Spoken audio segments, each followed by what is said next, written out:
Assalamualaikum warahmatullahi wabarakatuh. Selamat datang di e-learning PT Stegok Robotika Indonesia. Perkenalkan, nama saya Jarika Mardiansyah. Saya di sini sebagai hardware engineer dan akan memberikan materi terkait soldering dan desoldering PCB. Mungkin bisa langsung saja masuk ke materi. Ini untuk sebelum melakukan soldering dan desoldering, alangkah baiknya kita melakukan perkenalan terhadap alat-alat yang biasa kita gunakan. Contohnya yang paling utama dan yang pertama itu pastinya ada solder.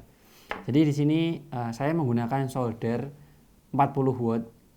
Ini karena saya akan menyolder komponen DIP, maka bebas kita bisa menggunakan solder dengan daya berapa saja. Tapi ketika kita menggunakan komponen SMD, mungkin solder yang kita gunakan tidak hanya solder biasa, tapi kita bisa menggunakan layaknya seperti blower dan lain-lain.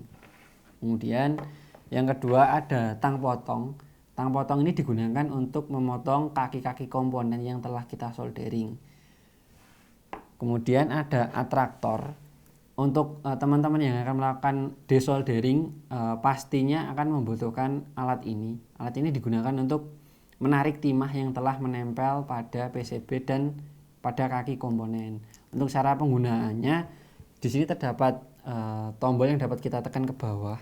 Kemudian di sini ada tombol juga. Ketika ini kita tekan, maka secara langsung timah akan terhisap dari bagian sini ke dalam atraktornya. Kemudian yang ketiga ada timah. Di sini timah digunakan untuk menyatukan antara PCB atau jalur yang telah dibuat di PCB dengan komponen yang akan kita pasang di PCB-nya. Kemudian untuk tipe-tipe timah di sini banyak sekali, teman-teman. Untuk kali ini saya menggunakan timah dengan ukuran 0,8 mm. Kemudian ada juga timah yang berukuran 0,6 mm dan ukuran-ukuran yang lainnya, serta titik didih dari timah masing-masing. Kemudian ada multimeter. Ini yang akan kita gunakan untuk mengecek atau mengetes bagaimana jalur yang telah kita buat atau bagaimana kondisi solderan yang telah kita buat. Untuk mengeceknya kita bisa menggunakan fitur buzzer yang ada pada multimeter atau menggunakan fitur hambatan dan lain-lain, tergantung kondisi bagian apa yang akan kita cek ketika membuat sebuah PCB. Kemudian ada tentunya PCB yang telah kita solder. Ini untuk PCB-nya belum sepenuhnya jadi, maka kita nanti akan melaksanakan proses soldering maupun desoldering pada PCB berikut. Kemudian mungkin langsung saja masuk ke bagian soldering terlebih dahulu aja. Jadi di sini saya memiliki beberapa komponen. Ini ada PC817 atau optocoupler.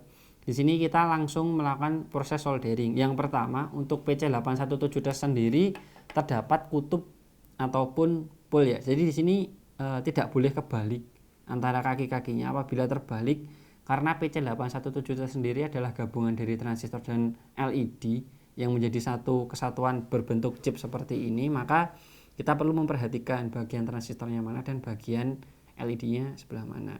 Apabila terbalik, maka si komponen tidak akan dapat bekerja dengan baik. Kemudian untuk fungsi dari PC817 tersendiri digunakan untuk mengisolasi dari suatu rangkaian. Jadi ini juga salah satu teknik pengamanan terhadap sebuah rangkaian, baik itu dari arus lebih maupun gangguan-gangguan yang lainnya. Mungkin langsung saja masuk ke proses soldering. Jadi kita pastikan kakinya benar, maka kita masukkan ke bagian lubang yang telah dibuat atau telah dibor.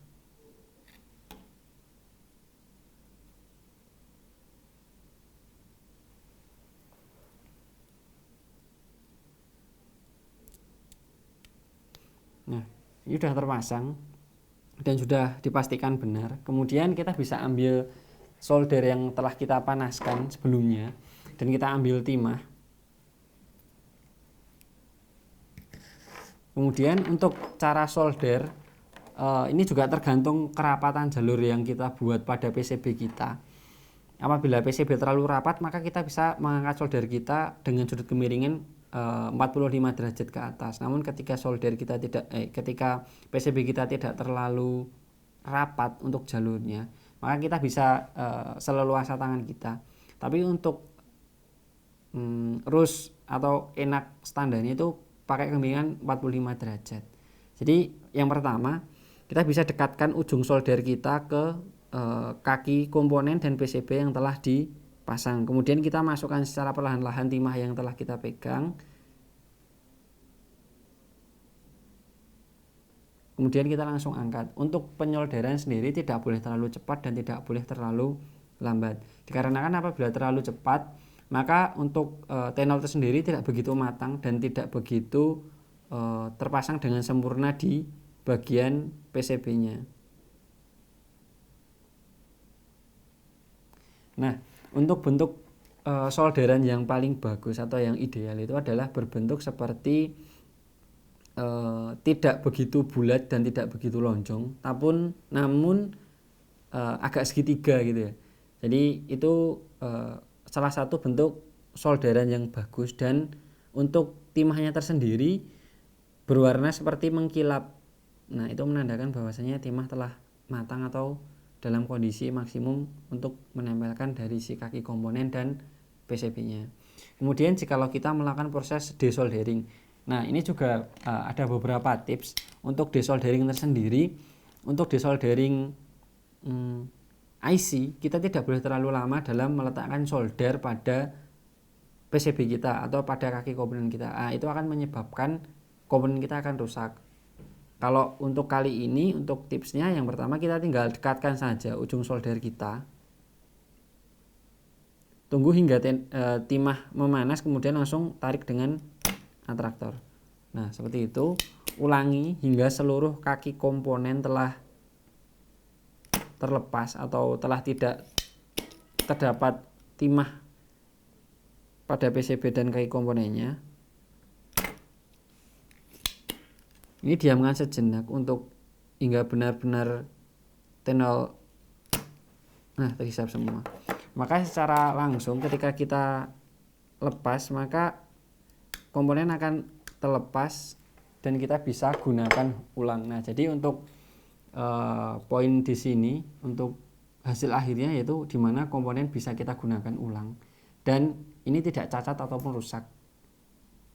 Jadi untuk tips dan trik terkait soldering dan desoldering sekian. Kurang lebihnya mohon maaf. Wassalamualaikum warahmatullahi wabarakatuh.